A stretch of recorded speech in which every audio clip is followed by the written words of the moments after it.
How much money do you need to live here in Phuket, Thailand in 2025? I've spent the last month here in Phuket, Thailand, and in this video, I'll share with you exactly how much I've spent, how much I think you need to survive here, and how much I think you need to thrive. I'll also share whether I think it's still a viable budget destination for getting good quality of life, good value for money in Southeast Asia, whether you're a digital nomad, traveling, backpacker, or if it's been driven way out of a budget travel destination. I'll break down costs like food, accommodation, other things, transport, things that you might not have considered, and everything in between. So is Phuket as expensive as people are saying it is? And more importantly, can you still actually live here and get a good quality of life and what you would expect from Thailand and from Southeast Asia in 2025? And let me just pre-warn you, the final numbers on this, which I'll share at the end, are gonna surprise a few people. In the last month, I spent £580 or around about $800 for a one-bed apartment in Rawai in Phuket. Now, there's a lot of nuance when it comes to actually property and renting places here in Phuket, and I'll explain that in a minute, but it's the low season right now, and that was the best value place I could find. Now, you can stay in other areas miles away from the beach that are going to be a little bit cheaper, but nowhere here now is as cheap as it was in terms of accommodation. That being said, there's a few ways around and a few things to note if you want to save some money on accommodation. Number one is where you book. A lot of places are cheaper if you don't want to be near the beach. And number two is quite a surprising one, is even if you look for long-term rentals, the price is very comparable with short-term rentals. Now, I did find places for about £400 or about $550 for a month, and they're reasonably nice, but this is the low season. If you were to look in December, January, all the way through to March, you can expect them prices to double, triple, or even quadruple in some cases. I've found places as low as £300 or $400 here on the island for a month. And I've found places upwards of $3,000 later on in the year in like December for a one-bed apartment. It depends on your preferences, but generally speaking, if you're coming in the high season and you want a nice one-bedroom apartment, don't expect to be paying anything less than about $1,200 for the month. And that is the minimum really for a nice one-bedroom apartment in the high season. There are exceptions to that. If you stay in the Katu area, which is kind of central Phuket, but you're a good 30 minutes from a beach, then you might be able to bring that down. But generally speaking, that's going to be the price range you're working in.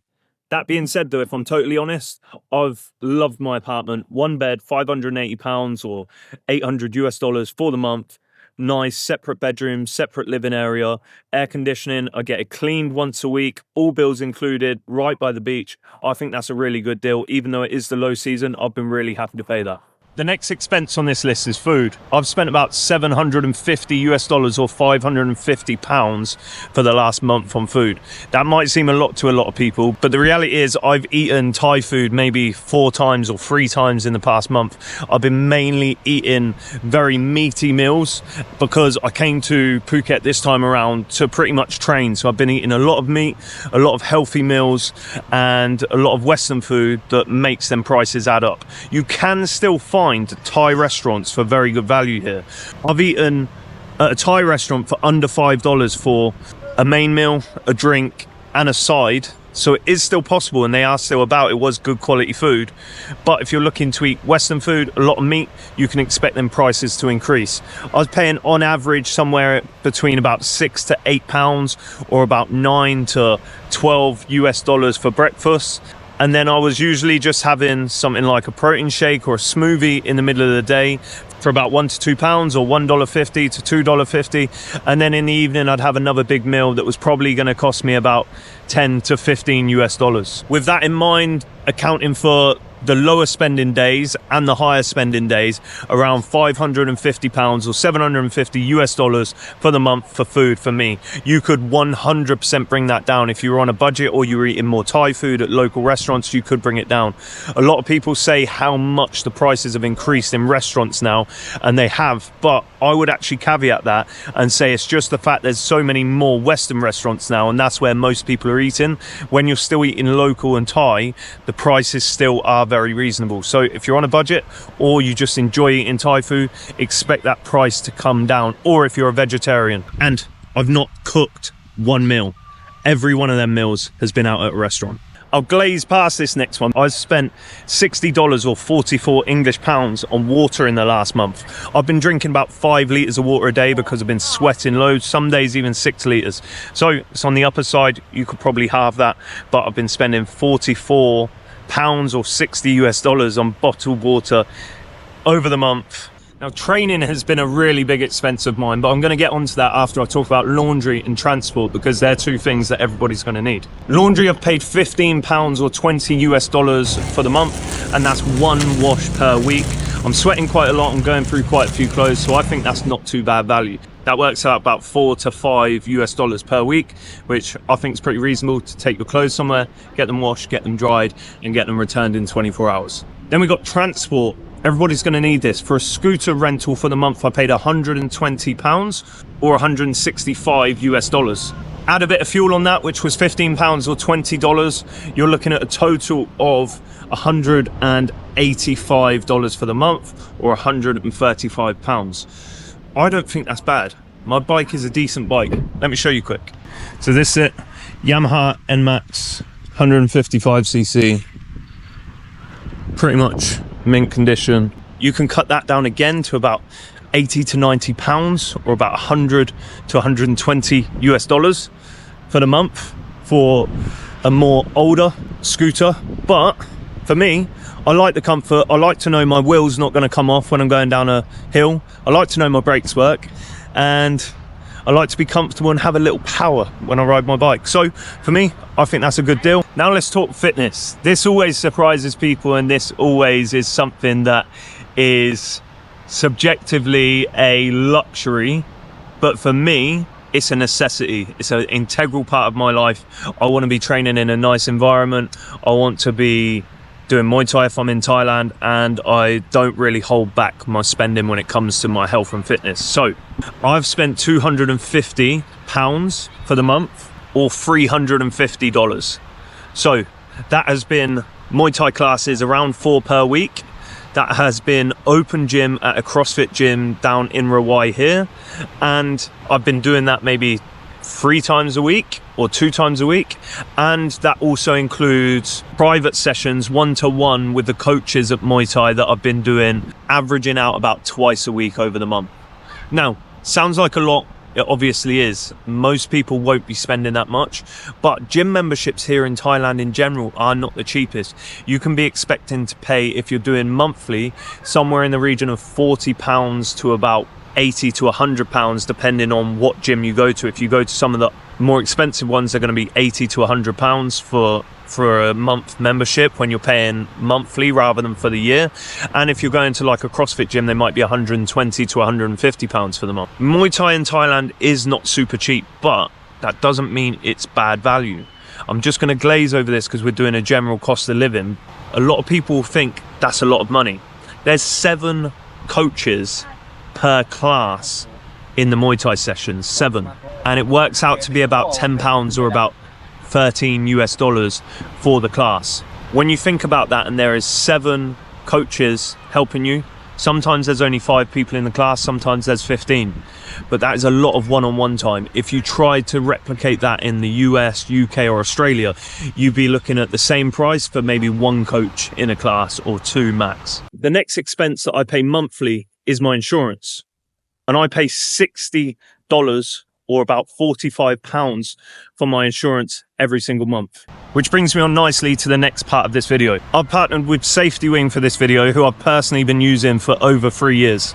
If you're traveling, living abroad, or doing the whole digital nomad thing like I am, then insurance is really important. And this partnership comes super naturally to me because I've been using Safety Wing services for over 3 years and will continue to use them whilst moving locations. I've been using Nomad Insurance Essential for emergency coverage abroad, but Safety Wing recently launched a new plan called Nomad Insurance Complete, which also includes coverage for ongoing care, mental health, and more. So let's talk about Nomad Insurance Complete by Safety Wing. It's a global insurance with health and travel protections created for people that live and work around the world. It covers you in over 175 countries, and you can even start your plan when you're abroad, which is super rare and super helpful if you haven't started the plan before you leave your home country. What I personally love most is the freedom it gives you. You don't have to restart a new policy or go through loads of forms every single time you move around. You just have one policy, it starts, and then you can go wherever you want, and the policy is still active without you needing to change anything. With Nomad Insurance Complete, you get cover for emergencies and accidents, also routine medical care, cancer treatment, mental health support, as well as delayed luggage, stolen passport, or even a delayed flight. With this policy, you're not only protected if something goes wrong, you can also stay on top of your health whilst living and traveling abroad. I personally use Safety Wing because it's flexible, it's affordable, and it is built for lifestyles like mine. If you're interested, please use our link in the description below or scan this QR code. If you make a purchase there, it will be no extra cost to you, but it helps support the channel massively. Now, back to the video. Now, imagine everybody is going to need a phone, and that's going to cost me this month £15 or $20 for the month, and that's my phone. That's going to vary depending on your needs, depending on what plan you go for, but that's the cost I pay. So this next one is going to be unique to everyone, but it's unique to me. I spend $250 per month right now on subscription type stuff. So that is related to software I use either for editing, for my health and fitness business, for my coaching software, things like Spotify, things like the cloud. All of these subscriptions add up. And I've also paid somebody to help me a little bit with my SEO, basically, for YouTube, meaning that my videos like this one hopefully get found by the right people. So over the month, I spend $250 on that, which is about 175 English pounds. Then the big one, we're in Thailand, entertainment, nights out, drinking. This is where a lot of people spend a lot of their money. For me, this month, it's actually been one of the lowest expenses I've had. I've had one night out, it wasn't crazy. I went to a Muay Thai event, so I had to buy a ticket. That was about 25 English pounds or about 35 US dollars. Then drinks and a taxi just for a short ride twice, all equated to about 70 English pounds. That is accounting for a few more beers over the month, but I really haven't drank that much, so maybe the night out was about 60 pounds. Let's say entertainment this month, I've spent just under 100 US dollars or around 75 English pounds. Now, let me just explain about taxis here in Phuket. They're expensive. Let's just say it how it is. They're expensive. If I want to get from here to Patong, which is a 30-minute drive, it's about 15 to 20 English pounds on the weekend, evening, or about 20 to 30 US dollars. That's one way. But this month I've been pretty healthy, pretty on it with nutrition. Apart from that one night out, I've been training, I've been eating. So my entertainment cost for this month, just under 100 US dollars, about 75 English pounds. But that is easily where your money can increase. If you're planning to come to Phuket and have lots of nights out, you're not going to be having lots of budget nights out. It probably will creep up, and it will creep up fast, especially if you're doing it twice a week. Before you know it, over the month you could have spent 200, 300, 400, 500 pounds, 600 to 700 US dollars on going out. So you look at some of these expenses, maybe you look at the fitness side of things or the food side of things, and you could cut down, but maybe your budget with drinking or going out would be higher. And the final thing on this list is the miscellaneous list. Things like haircuts, trip to the pharmacy that you don't expect, those kind of things. They all add up, and over the month, it's about 50 pounds for me, or about 70 US dollars. And that, for me specifically, has been 4 haircuts, a trip to the pharmacy for some medication, and 1 new pair of shorts for training. Now, your budget and needs are probably going to vary to mine quite a bit, but the total that I've spent over the past month to live quite nicely, I've not really held back with anything. Yeah, I haven't been going out too much, but I've lived nicely on my terms. It's been 2,660 US dollars or 1,934 English pounds. I've got 4 different budgets here that will allow you to live a different and varied quality of life. So they are low budget, $1,500 or 1,100 English pounds.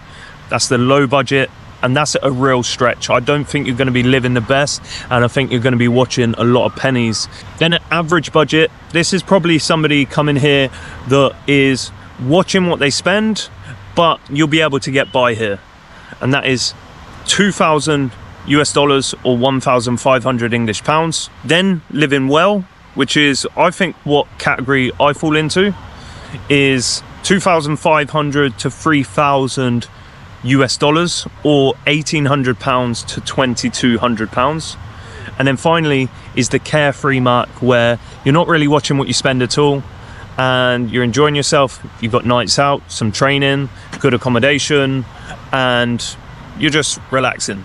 Probably closer to a holiday budget, and that is 35 to 4,500 US dollars or 2,500 to 2,900 English pounds. Now there is one big obvious caveat to that. Phuket is one of the most influenced places in Thailand from the high season to low season. The accommodation can vary so much in terms of cost and availability. Food will remain the same, entertainment costs will remain the same, fitness will remain the same. Transport will go up a little bit in terms of taxi prices will increase via demand, and also scooter rental or car rental, if you're renting a car, will increase as well based on demand and being in season or out of season. So there are a couple factors to bear in mind, and they're going to be two of your biggest expenses as well. Do I still think Phuket is a ideal budget travel destination? Not really. But do I still think it's good value for money if you come at the right time of year and do the right things and know what you're getting yourself into? Yeah, I do still think it's good value for money. It's certainly not the place where you can just spend like you're spending Monopoly money. But if I was to compare how I've lived, bearing in mind I have not had one meal in the whole month. I've had private Muay Thai sessions, I've done classes in the Muay Thai, I've paid for other open gym access into a CrossFit gym, I've got a nice bike, a nice apartment. I still think I've got a good value for money over the past month, even if the cost has been a little bit higher than what most would consider your average month in Southeast Asia. But Phuket's not the average place in Thailand, Phuket's not the average place in Southeast Asia. We're talking about comparing Phuket to the places like Bali, like Bangkok, like Koh Samui.